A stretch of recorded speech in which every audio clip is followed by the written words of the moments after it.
जी मोहतरम नाज़रीन अस्सलाम वालेकुम। आज ही हमारे पास एक हैंड ब्लेंडर आया है रिपेयर होने के लिए। ये बिल्कुल भी ऑन नहीं हो रहा। मैं इसको बिजली के अंदर लगा के आपको चेक करवाता हूँ। मैंने इसको 220 करंट के अंदर लगा दिया, लेकिन ये बिल्कुल भी ऑन नहीं हो रहा। आप चेक कर सकते हैं। सबसे पहले इसको ओपन करने का तरीक़ेकार, इसको ओपन कैसे किया जा सकता है, इसके स्क्रू कहाँ लगे होते हैं, क्योंकि इसकी बॉडी जो है ये मुकम्मल सील पैक है, बंद है।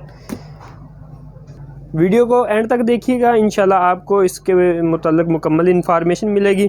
अगर आपको इसके बारे में कोई भी सवालात करने हो, कोई भी आपने बात पूछनी हो इस वीडियो के मुतल्लिक़ या ऐसी किसी भी इलेक्ट्रॉनिक वीडियो के मुतल्लिक़, तो आप हमसे कमेंट सेक्शन में पूछ सकते हैं। सबसे पहले मैं इसको ओपन करने का आपको तरीक़ेकार बताता हूँ। सबसे पहले इसके पीछे ये जो आप एक नाब लगी हुई है देख रहे हैं, इसको उतारेंगे हम। इसको उतारने के लिए हमें एक नोकदार कोई भी ऐसी चीज़ चाहिए। हमने इस पीछे से इस नाब को जैसे ही उतारा, इसके नीचे 4 स्क्रू लगे हुए हैं, आप देख सकते हैं। इनको हम ड्रिल के साथ या पेचकस की मदद से, आपके पास जो भी चीज़ हो आप आसानी से उसको ओपन कर सकते हैं। मैं इन चारों स्क्रू को ओपन करता हूँ। हमने इसकी बैक साइड को बिल्कुल क्लियरली ओपन कर लिया है। ओपन करने के बाद इसके ऊपर ये जो बटन लगे हुए हैं पुश वाले, दोनों बटन जो हैं वो आपने निकालने हैं।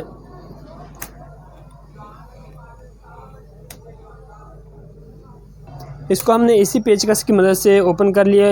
बटन को निकालने के लिए हमें ये जो स्टील का कवर था वो उतारना पड़ा। पहले हमने उसको उतार के इसको बाहर निकाल लिया। और सबसे मेन चीज़, इसका जो अंदर मोटर सिस्टम है या इसका जो बोर्ड है उसको कैसे निकाला जाए। तो कुछ ब्लेंडर ऐसे हैं जिनकी मुकम्मल बॉडी जो है वो बंद होती है, उनको कोई भी स्क्रू नहीं लगा होता। ये उनमें से एक है।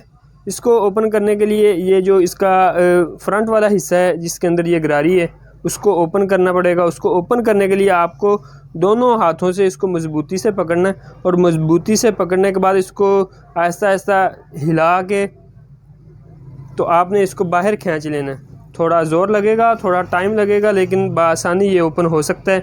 मैं इसको ओपन करने का कोशिश करता हूँ, इसको ओपन करने की।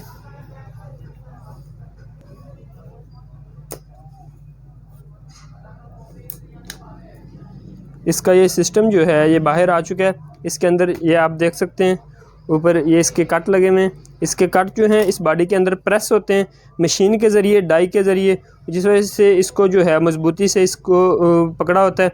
तो इसको थोड़ा ज़ोर लगा के आपने इसको बाहर निकाल, जैसे ही आप इसको बाहर निकालेंगे तो ये आसानी से, ये आप चेक कर सकते हैं, मुकम्मल इसकी मूवमेंट स्टार्ट हो चुकी है। तो इसको निकालने के लिए इनको बटन्स को दबाएंगे। दबाने के बाद इसको बाहर निकाल के फिर इसकी मोटर जो है उसको चेक करते हैं। उसको चेक करने का तरीक़ेकार भी आपको बताया जाएगा। इसको फ्रंट वाली साइड से ही आपने बाहर को निकालना है।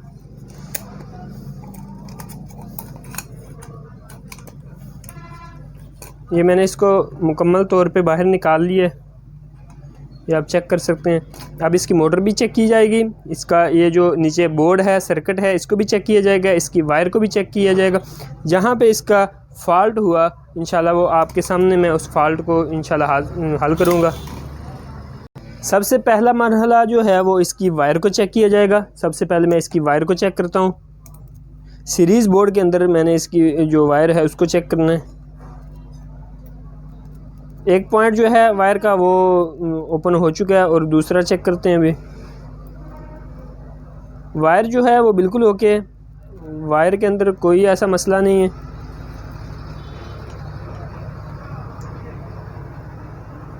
वायर इसकी बिल्कुल ओके है। ओके होने के बाद अब दूसरा मरहला जो है वो आपको शायद नज़र आ रहा हो। इसके अंदर एक फ्यूज़ लगा हुआ है ब्लैक कलर के अंदर। इसके बाद हम उसको चेक करते हैं। ये इसके अंदर ये एक फ्यूज़ है, उसको मैं फ़ौरन चेक करता हूँ। अभी ये आप चेक करें, इसका जो फ्यूज़ है वो शायद डैमेज है। फ्यूज़ के अंदर से करंट जो है वो क्रॉस नहीं हो रहा।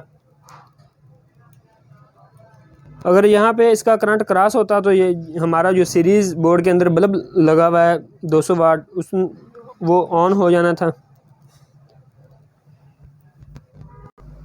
अब जो है इसका हमने क्या करना है, सबसे पहले जो इसका ये जो फ्यूज़ है इसको डायरेक्ट करते हैं, इसको हमने निकालना नहीं है। यहाँ से बैक साइड से इसकी बारीक तार लगा के इसको डायरेक्ट करते हैं। फ्यूज़ जो है वो इसका डैमेज है, वो सामने आया है। उसके बाद फिर जो है अगला प्रोसेस होगा। मैंने इसको डायरेक्ट जो है वो एक बारीक वायर लगा के इसको फ्यूज़ को डायरेक्ट कर दिया है। तो अब जो है दोबारा इसको लगा के बिजली के अंदर 220 करंट लगा के इसको चेक करते हैं। मैंने अभी इसको सीरीज़ बोर्ड के अंदर लगाया है। अब इसके ये जो बटन हैं ऑन ऑफ उनको चेक करते हैं। अभी भी ये ऑन नहीं हुई। इसका शू सही से नहीं लगा था बोर्ड के अंदर। मैंने इसको दोबारा इसको अभी चला के आपके सामने चेक करवाता हूँ। ये आप चेक करें, मोटर आवाज़ भी आ रही है और मोटर जो इसकी गरारी है वो भी मूव कर रही है। ये इसका हाई स्पीड है, ये इसका लो स्पीड है। हमारे जो ब्लेंडर की मोटर है ये तो मुकम्मल हो चुकी है। अब इसको दोबारा जो है मुकम्मल तौर पे इसकी फ़िटिंग दोबारा करते हैं। इसकी फ़िटिंग कैसे की जा सकती है बआसानी, इसका एक छोटा सा तरीक़ेकार है। सबसे पहले हमने इन दोनों हुक्कों को, ये जो ऑन ऑफ इसकी हुक्के हैं, इनको निकाल लेना है। इसकी जो दोनों हुक्के हैं वो हमने बाहर को निकाल ली हैं। अब इसको इसके अंदर एडजस्ट करके, ये आप चेक करें, इसके अंदर लगा के तो दोबारा इसको हम इसकी मुकम्मल फ़िटिंग करते हैं जैसे इसको ओपन किया था। ये बआसानी इसके अंदर इसकी फ़िटिंग हो चुकी है। अब जो हमने बटन्स की हुक्कें निकाली थी वो दोबारा हम इनके अंदर लगा रहे हैं। अब इसके ऊपर जो बटन्स हैं उनको एडजस्ट करते हैं मुकम्मल तौर पे। इसको हमने ओपन किया था, जैसे इसको ओपन किया ये अब लूज़ हो चुके हैं। अब बआसानी जो है ये बाहर आ सकता है, लेकिन इसको टाइट रखना है। टाइट करने के लिए पहले तो ये डाई के साथ फिक्स था मशीन के साथ, अब इसको एल्फी लगा के हम इसके अंदर लगा देंगे और ये बिल्कुल जो है अपनी जगह पे अब मज़बूत हो जाएगा। मैं इसको एल्फी लगा रहा हूँ। एल्फी आपने ज़्यादा नहीं लगानी, बहुत कम मिकदार में आपने एल्फी लगानी है, 1-2 जगह पे।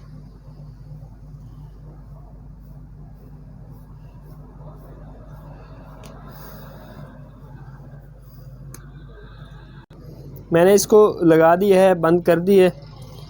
एल्फी लगाने के बाद आपने कुछ देर इसको रखना है। रखने के बाद फिर इसको आप चला सकते हैं बआसानी। मैं इसको अभी आपको चला के चेक करवाता हूँ। मैंने इसको लगा दिया, अब इसको बिजली के अंदर लगा रहे हैं। लगाने के बाद अब चेक करें, हैंड ब्लेंडर जो है हमारा बिल्कुल ओके हो चुका है। आज के लिए इतना ही। इंशाल्लाह हाजिर होंगे नेक्स्ट वीडियो के साथ। अल्लाह हाफिज़।